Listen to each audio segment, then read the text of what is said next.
எட்டும் அறிவினில் ஆணுக்கு பெண் இங்கே இழைப்பில்லை கான் என்று பாரதி பாடினார். சில சமயங்களில் பார்த்தால் ஆண்களை காட்டிலும் கூட ஒரு படி பெண்கள் அறிவிலே மேலோங்கியவர்களாக இருக்கிறார்கள் என்று நான் சொல்லலை. உடுமலை நாராயண கவி சொல்கிறார். ஒரு பாட்டு, கிராமிய பாட்டு, ஒரு பட்டிக்காடு, அதில் ஒரு கணவன் மனைவி.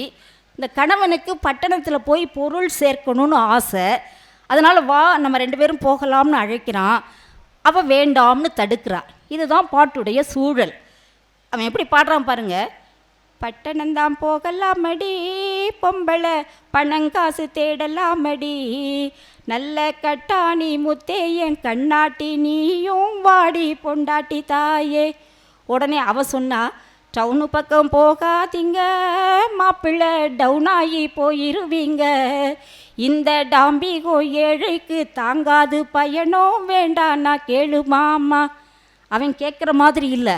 அவன் திருப்பி சொன்னா, கெட்டவங்க பட்டணத்தை ஒட்டிக்கோணும் என்பதால் பட்டி காட்ட விட்டுப்பிட்டு பல பேரும் போனதால் கட்டி சோத்த கட்டி கொள்ளடி பொம்பளை, தட்டி சொன்னா கேட்க மாட்டேன்டி, என் கட்டாணி முத்தே என் கண்ணாட்டி நீயும் வாடி பொண்டாட்டி தாயே.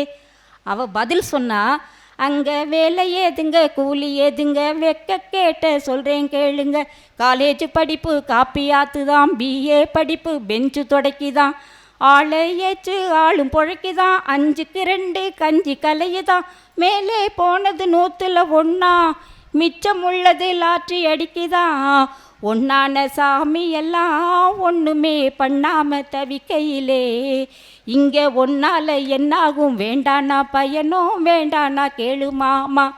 கடைசியில் அவன் பாட்டை முடிக்கும்போது சொன்னான், நீ உலகம் தெரிஞ்ச பொம்மை நாட்டி, நான் ஒன்றுமே அறியா கம்ம நாட்டி, ஊரு விட்டு ஊரு போனா சீரகட்டு போகும்னு உண்மையோடு சொன்ன சொல்லு நன்மையாக தோணுது, பட்டணந்தான் போக மாட்டேன்டி பொம்பளை, பயணமாக சொல்ல மாட்டேன்டி, என் கட்டாணி முத்தே என் கண்ணை திறந்தவ நீதான் பொண்டாட்டி தாயே. பாட்டை முடிச்சான்.